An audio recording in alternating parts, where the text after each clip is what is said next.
Hey, um, so today is July 28th and it is 7:27 p.m. I'm sitting in my closet and I decided that today was the day I should start unpacking what happened to me the other day. And I know I'm saying that without context, so I'm going to share that in just a moment. But before I do, I was trying to, set the scene, the vibe, whatever, if you will, for me unpacking this. And I put on this song by Cleo Soul called Know That You Are Loved. And it's a song I've kind of been getting pulled to lately. I think I even used it on my a recent Instagram reel. And so I said, well, let me start there and then I'll kind of just see how that feels in my body. So I pulled it up. And the first thing that I saw is that there were 666 comments. And I was like, oh no, Lord Jesus, we not about to do this. So for a moment, I was like, maybe I should make a comment. So that would be 667. And then I remembered that God has been sending me angel numbers for the past few weeks hard. And I said, well, I wonder what angel number 666 means. And I remembered I actually had seen it the other day when I was leaving from the mall. And I remembered looking it up. So I said, what is God trying to tell me right now in this moment? So I pulled it up and it says the spiritual meaning of 666 is an encouragement to refocus. Seeing 666 tells you to pay closer attention to any fixation you currently have on earthly problems and details. An obsession with getting everything right and taking things too seriously is a distraction from the bigger picture. So I took it as a sign. And I took it as a direct confirmation, encouragement, if you will, that this is what I'm supposed to be talking about today, tonight. So, as I'm sitting here, I'm feeling a whole bunch of feelings. I feel really nervous in my stomach, and I feel like I'm on the brink of tears. But I also feel this sense of excitement, I guess, because it's almost like I got to experience something. So let me stop talking in code and get into it. So I had a whole ass nervous breakdown the other day. Like I am not in control of my mind or my body right now nervous breakdown. I don't even know what happened within a 20-minute time span. I was shaking so violently, crying uncontrollably, nervous breakdown. And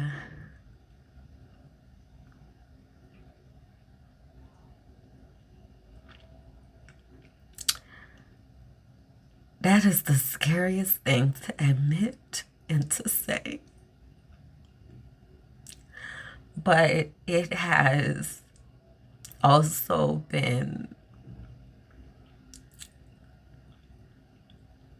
I guess, freeing is the word that comes to my mind, because this happens to people, and we have so stigmatized mental health and not understanding mental health, not understanding the intersectionalities even between spirituality and mental health, or trauma and mental health, and the types of things that can trigger different types of responses. Like, we've just been conditioned to throw people into this box and call them crazy. And I feel like I get to kind of be a spokesperson for people who have been called crazy without really taking time to understand what they were experiencing. So, I don't know. Y'all might think I'm crazy after this, and that's cool or whatever. But I want to tell y'all what happened and how I got there. So, I recorded my first podcast episode, which wasn't a podcast episode, on June 3rd. And that was the day that I graduated my life coaches. And it had started raining, and I just felt like I needed to sit down and talk about what was happening. And after that, over the course of the next few weeks, it came to my understanding that this is something I'm supposed to do. And it was something I had been intending to do all along, but just, I be having so much shit going on that it was not at the top of the list. Let's say it like that. So I started recording these different types of episodes and kind of just started like, I need to unpack all the stuff that happens in my mind, man. It just be so much going on. It be full movies and comedy shows and rap battles and like all kind of stuff be happening in my mind. And it really is funny, a lot of it. But a lot of it, and a lot of it is also very deep and transformational. So I started talking, right? So I started recording these episodes, and in those episodes, you'll hear me say things like, I don't know where I'm putting this. I don't know where this is going. I don't even hardly know why I'm doing this. Follow me. Like all of a sudden it's kind of just developing into this. I'm really doing a podcast. I don't really have a plan for that, but like, that's what I'm doing. So that's been happening. And I recorded this episode called Both And. I don't remember the dates right now, but I do remember that it was after I had gotten the offer to go to Miami and moderate the book tour stop for Dr. Joy's book, Sisterhood Heals. And the episode was about creating space for the totality of feelings and emotions and intersectionalities, and just both and. Like, we don't have to live, and we don't live in this either or black and white world. And trying to make things so black and white and either or has just caused so much trauma and damage when we're supposed to be trying to bring people closer to God, and we're just not doing that. And like, it's a lot. So I recorded that episode. And in the episode, I talked about how I was so excited to go to Miami and so excited for this opportunity. Let me take that back. I was not excited to go to Miami. I was excited for this opportunity to meet Dr. Joy and to be affiliated with Therapy for Black Girls and be able to say to her face how much she has impacted me and her platform and all of that. And I was like, I'm just so excited. But at the same time, I was so stressed out. I was so stressed out. I was so stressed out because I was trying to figure out what it would be like to go back to the US. I was trying to figure out how I would feel being in that country, being in Florida of all places. It was a lot to process. So I recorded that episode. And then I recorded more episodes along the way of me talking about different things that were happening at the time. And, some of them were funny. Like I talked about how I hate bathrooms. And then, another one was serious about how I pretend like I'm blind sometimes. And I recorded an episode called I Feel Like King George. In that episode in particular, I wasn't losing my shit with my emotions, which will happen from time to time. And it was more about me talking about this place that I have found comfort and solitude in, which is my closet. And I talked about how God talks to me in here and how it feels like a cocoon, and I love to look out the window, and I've made my own like little window seat, and like I look forward to coming to my closet. And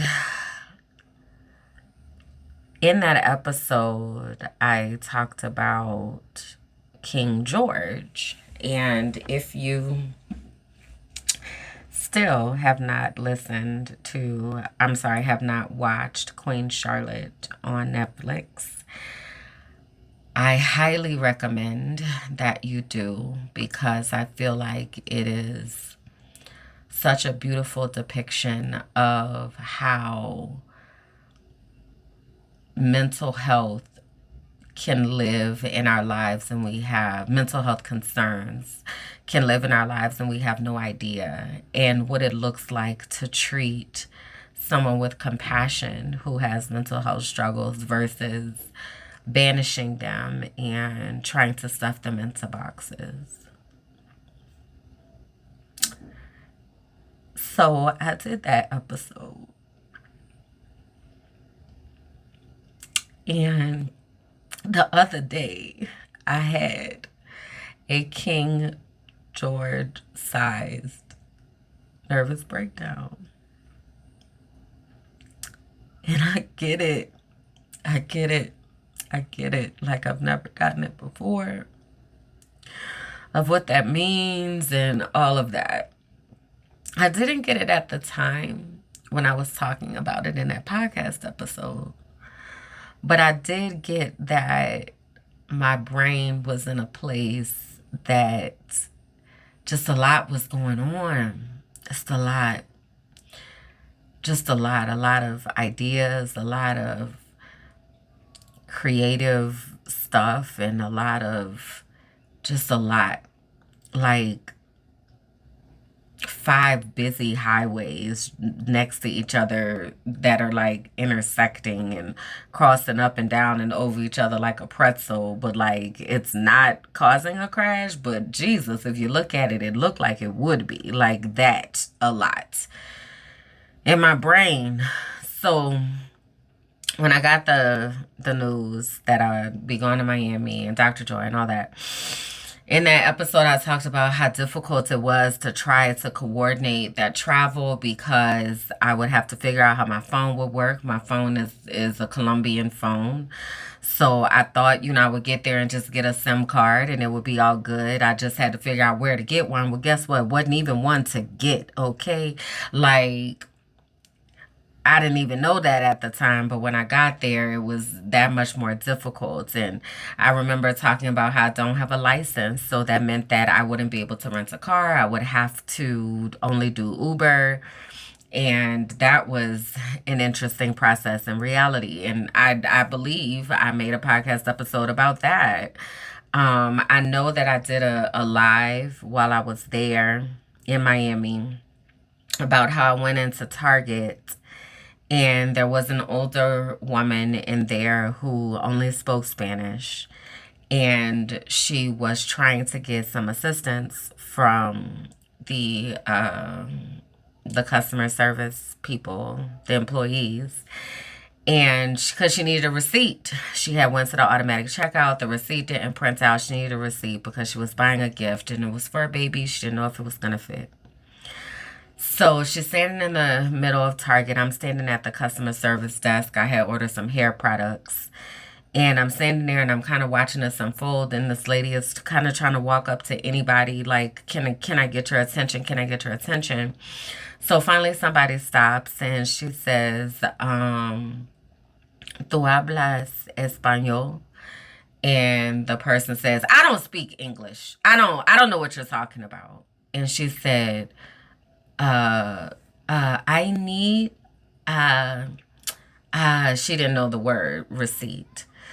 So I'm watching this happen and I'm just like, I cannot believe how ugly Americans are to other people. Like the intolerance for speaking a different language. Like this lady just needed help. She just needed help.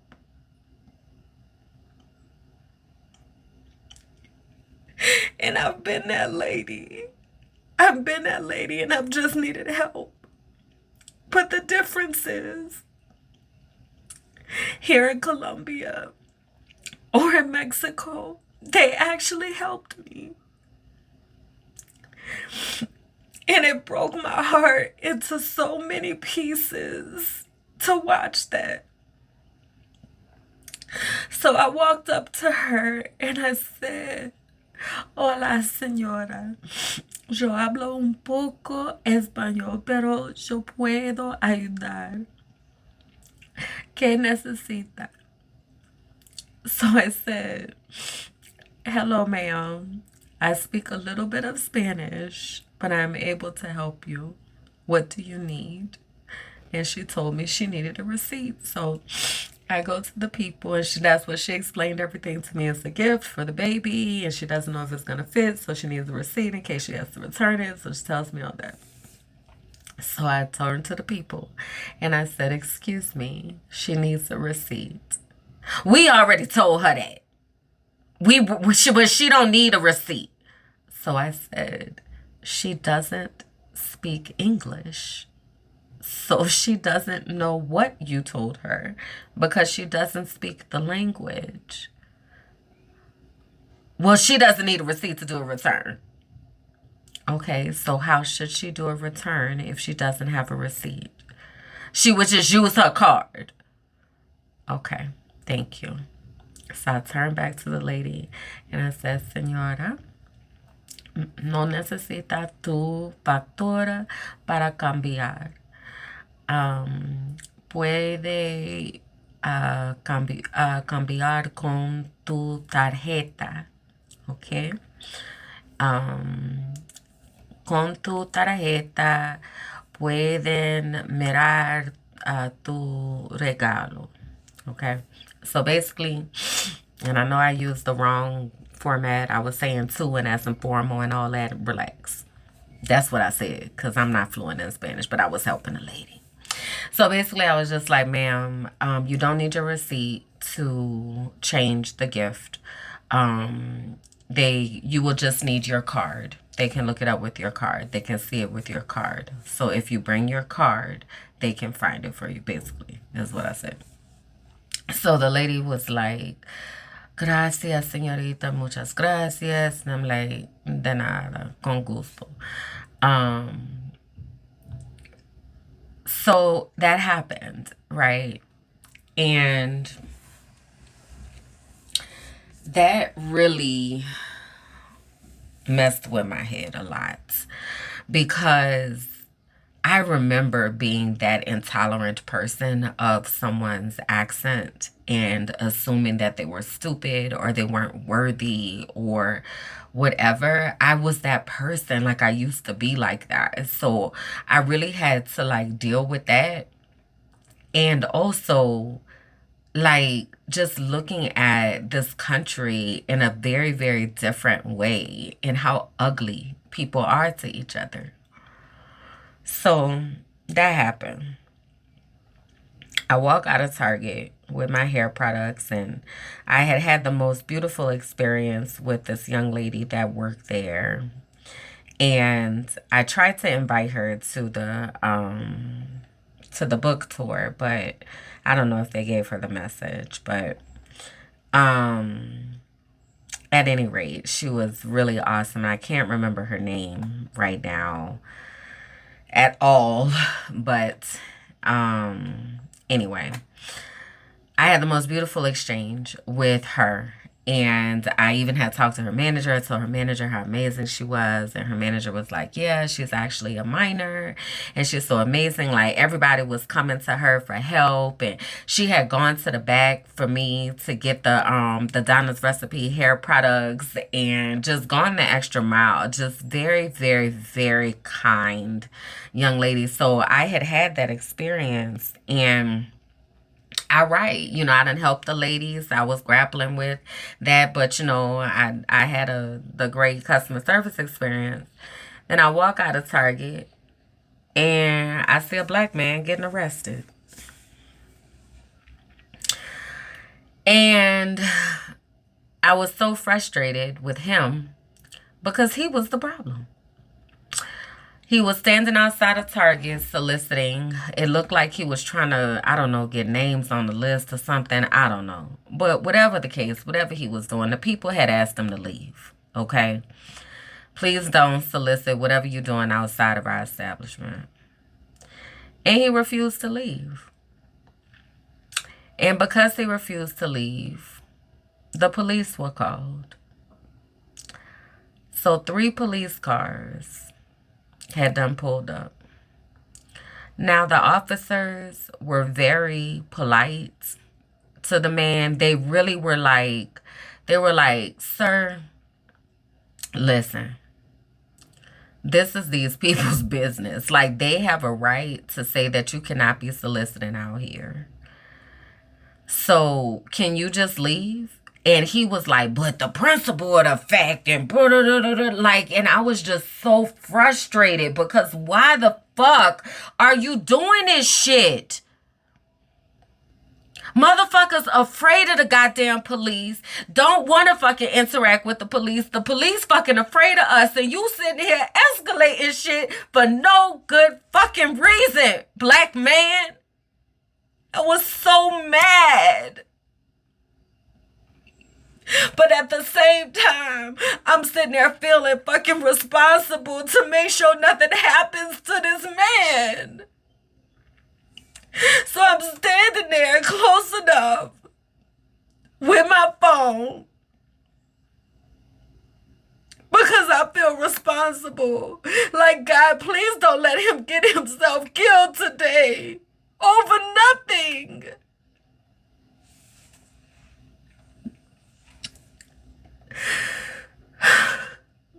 So I watched them handcuff him, put him back in the police car, and I'm just so mad because I'm like, why is he doing this? Like, this is just stupid. And why is this country this way that I feel like this personal responsibility to have to stand here and make sure this man is alive when he goes in the back of this fucking police car?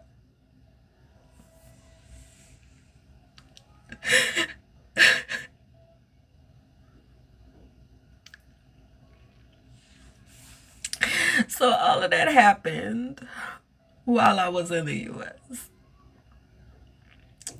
And it was so much energy. Like, I was at my hotel and I had said, I'm going to go to the roof and go to the pool. And I went up to the pool and I'm thinking I'm gonna have me this peaceful experience like when I go to the pool here in Medellin, just quiet and just the scenery and all of that. Man, I went upstairs to that pool and I was like, yeah, nah, son. Like, this is not it. And it wasn't like, it was like a raucous party or anything like that. It was just the types of conversations they were having and just the type of energy that was emitting. I was like, I cannot do this. I probably sat up there for about 7 minutes and then it looked like it was about to rain and I was like, whoop, time to go. So I packed up my stuff. I went and I sat on the balcony. And that's pretty much where I spent my time when I was in Miami. On the balcony, or there was a park across the street that I went to, or I went to Publix. Like, that was pretty much what I did. So, I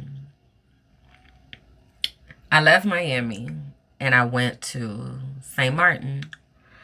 And we had the beautiful Brown Girls Girlfriends Getaway. I have to unpack that another time. Beautiful, all the things. The water was gorgeous, but it was also work. So I didn't have any time to process what I had just experienced. I was just going, doing my best to enjoy this beautiful, beautiful, beautiful place. And also enjoy beautiful brown girls and all of that and create an amazing girlfriend's getaway for the ladies who were there. So I left there and I had was coming back to Medellin.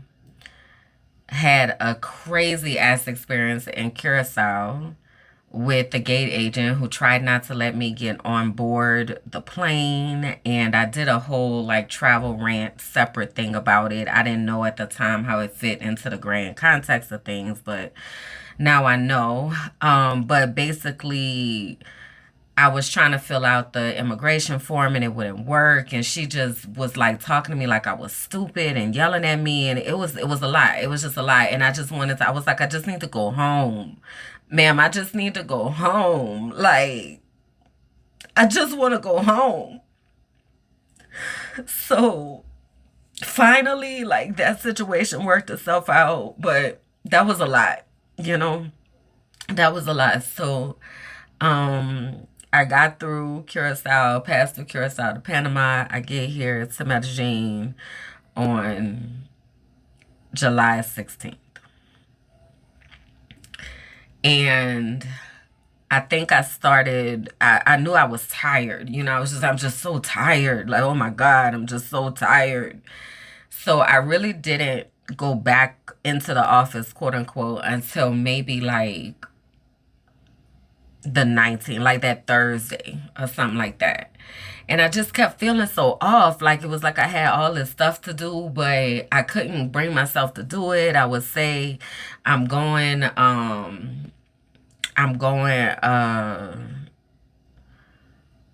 do this particular project. I'm gonna start this particular work. And I just couldn't do it. Like I was just struggling to get out of bed. But I wasn't necessarily feeling depressed. Like there was some good days that were in there and some great times and all of that. But I just felt tired and exhausted. But I was like, I just need to go to sleep. Like if I just lay my ass down and go to sleep, maybe I'll be fine. So in that same time, I get an email from a company that I contract with. And I'm going to pull up this email just for date purposes because I really don't remember the timeline of a lot of these things. So this is going to help me to remember this timeline. So I contract with this company and we do professional development in the U.S. And they pay for travel and all of that kind of stuff. But basically they had put out this all hands on deck. We need everybody that is available to please be available for this particular batch of trainings. So there were like 12, I don't know, a bunch, I don't know how many, a bunch of different locations that we were able to get chosen for to go, right? So from everywhere from Louisiana, I want to say, because I want to say a couple of them was close, and I was like, oh, maybe I